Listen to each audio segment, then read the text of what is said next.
multi-tips on this marker. It's kind of handy.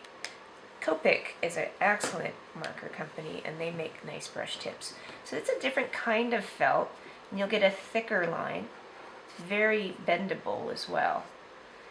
So it's really surprising what kind of range you can get in thickness, from very thick to very thin with practice. So again, you guys can borrow this pen. So that's the thing to play with, pushing, turning it sideways.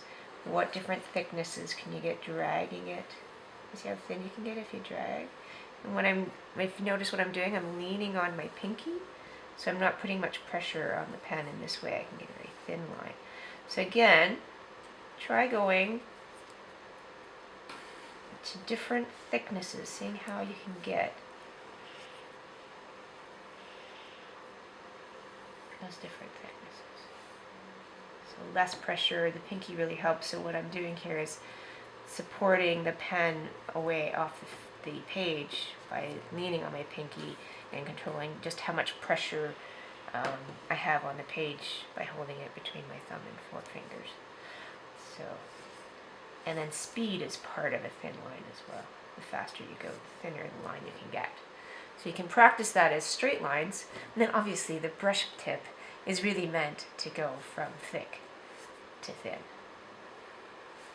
So playing with that, so sideways and up to the tip, long ways pushing down up to the tip, and then something where you're maybe changing, and you can try little lines to fatter. So there's any number of combinations of all of these different angles and pressures.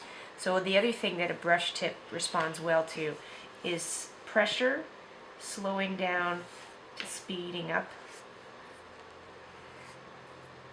So, and twirling can give you a really nice tip as well, so it doesn't go strokey. So comparing how do I get that soft edge compared to how do I get a crisp edge. So you'll notice there's a different way to hold the pen to do that. I'm more sideways and skimming off when I speed up to get a soft edge, and I tend to hold it more sort of in line with the tip.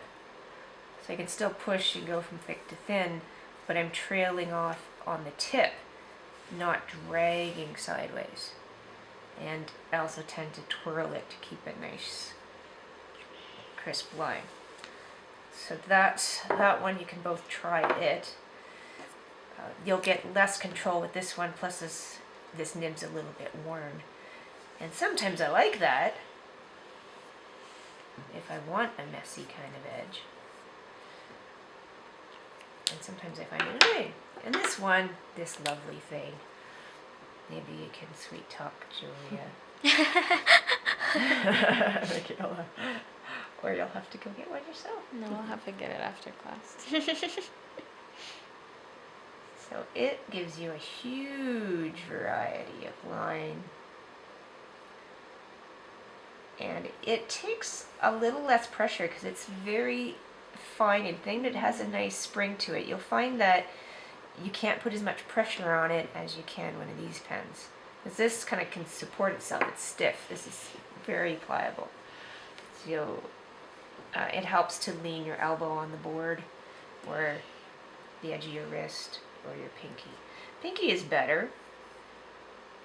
You don't want to smudge your work either, because this, if you rub your hand over that before it dries, you've got a smudge. So this is going to be fun for you guys to play with, alright? And you can also, one of the things that's fun about brush pens is you can make little mark repeats too, which can be useful for textures, right?